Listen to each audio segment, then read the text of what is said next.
That same spirit, that same evil, foul, deceptive spirit, we accidentally, I know you didn't do it on purpose because y'all saved and loved the Lord, He heard your cry, but accidentally you forgot to take it out your pocket and you brought it into the house of God.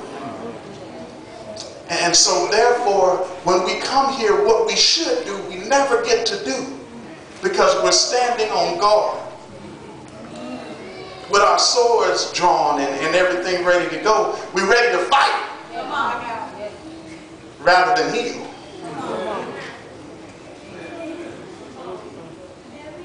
In the sanctuary, God designed this as a place of rest. God designed this as a place. Guess what? This is not the place where you have to come and prove you're holy. Come on.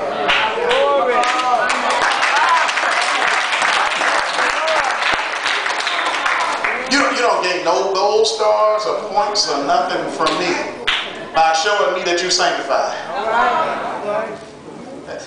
All of us saved. If you ain't saved, you're in the right place. Get saved. Amen. Like today.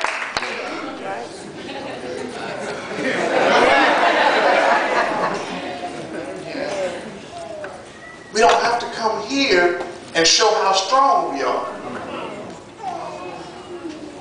But instead, because we do that, help me brothers, help me brothers. Come on, help me, help me, help me, help me, help me, help me. See, here we are. We see this. Okay. We some big brothers. Y'all got any smaller brothers? If we in here and all of us got our weapons out, get your weapon out. Do you see the weapons? And then they got their weapons out in the church. Now I'm the guy that came that don't know no better. I just came to church because I got problems. And I came to church with my problems because they said I can get answers to my problems if I come to church. And when I come here, I'm looking for love. I'm looking for somebody to understand what I'm going through and that can give me some advice and some direction so I don't keep making the same mistake that I've been making. But when I come in, all I see is this. Yes, sir.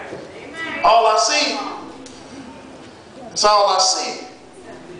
And then while I'm looking at this, I bump into him and he stabbed me in the back.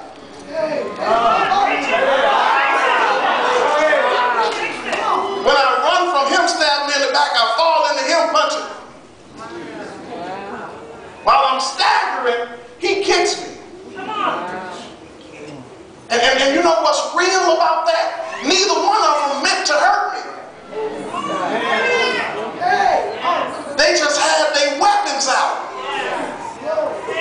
in a place where they were supposed to be at peace.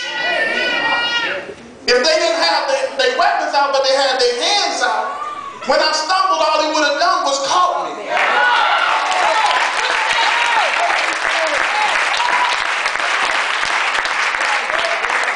If he missed me, he could have picked me back up. And I don't know, this just looks familiar, like I've seen it in the Bible somewhere, like church.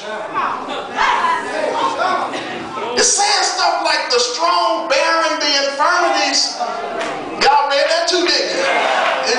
Bear ye one another's burdens. And if you see a brother overtaken in a fault, you with a spiritual restore such a one in the spirit of meekness, considering your own self, lest you also.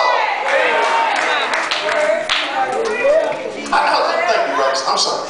So it's amazing to me in the place that we're supposed to come and find rest, that we do more fighting. This is the reason why people get hurt in church. And they tell me that there's no hurt nowhere like church hurt. You know what I'm saying? And so how many of y'all recovering from church hurt? I just want to make sure I'm in. Thank you. That's right. Tell the truth. And so what happens is, amen, I'm trying to hurry up, I'm sorry. What happens is that we come here and rather than take off our armor and lay down our weapons, we put on extra armor. We make sure we bring 2 guns. Because I saw her get hurt. And I guarantee you, I'm not getting ready to go through what she went through. Rather than us coming into the sanctuary and uncovering, we put on extra cover and come to church and act saved. We act holy. If you bound, you put on extra antidote to make sure that nobody knows and sees your bondage. Preacher told me one time, he said, I never see them do an altar call for people in fornication. I said, that's kind of interesting. I don't hardly see people do an altar call and say, if you bound in fornication, come on down to the altar. Hey man, if you were having sex last night, just come right where you are. There's room at the cross. Because they ain't coming. That's right. And it ain't just because they wasn't having sex. See, I lost all my amens. Did you see how that happened? I didn't even look at them and they stopped saying, huh? I said, for those who didn't hear it the first time, it ain't because they wasn't having sex. It ain't because they wasn't doing whatever it was that they was doing. It's just that we don't want you to know that we was doing what we was doing. And that's not the sad part. The sad part is why we don't want you to know. Because we know that as soon as you find out what we did that we wasn't supposed to do, you're going to put us out the club. After that, I can't come to the prayer meeting. I can't sit next to you on your pew. I can't shout no more because you looking at me and say, who do you think he is shouting like that? You know what he was doing over there with the...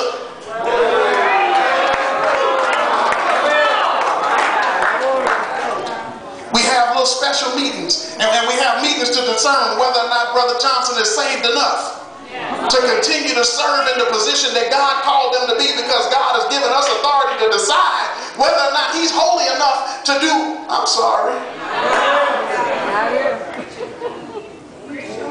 And this is in the sanctuary. Then when we finish that, we're going to go out and whoop the devil. The devil too be lying. You ain't gonna whoop the devil. You ain't. I don't care if y'all look at me hard. You ain't gonna whoop me either. I ain't gonna take no whooping. I'm in the sanctuary, but my weapons is outside.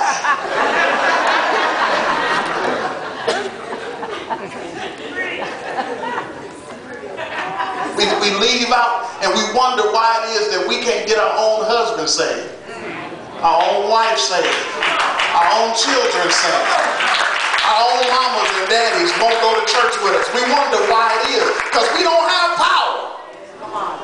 I'm sorry, did y'all? Is this working? Shout back if you hear me. All right, I just want to make sure. I said we don't have power, not the power that we talk about. Oh man, I wish I had a lot of time. See, if you had real power goes with you wherever you go. So you ain't got to be scared of the devil coming in every time somebody turn the wrong channel on, you end up on the wrong side of town, or somebody say 3 cuss words in the same conversation. You ain't got to be scared. Oh no, the devil is coming. See, the real soldiers get excited when we see that kind of stuff going on. We say, oh yeah, this is what I've been training for. This is what I went to church for. I'm so glad I got my rest. Now when I get out here on the battlefield, I wish the devil would mess around. I wish you would cuss at me. I wish you would cuss. Cuss. Go ahead, cuss. I bet you won't cuss. I bet you won't cuss. I got something. You don't know. Sit down. Y'all remember the story of Elijah on Mount Carmel? You know what the greatest revelation in that story is? It's not about the fire. It is not about the fire. It's not about the sacrifice. It's not about, you know what the greatest part is? Is God never told him to do it. Ooh.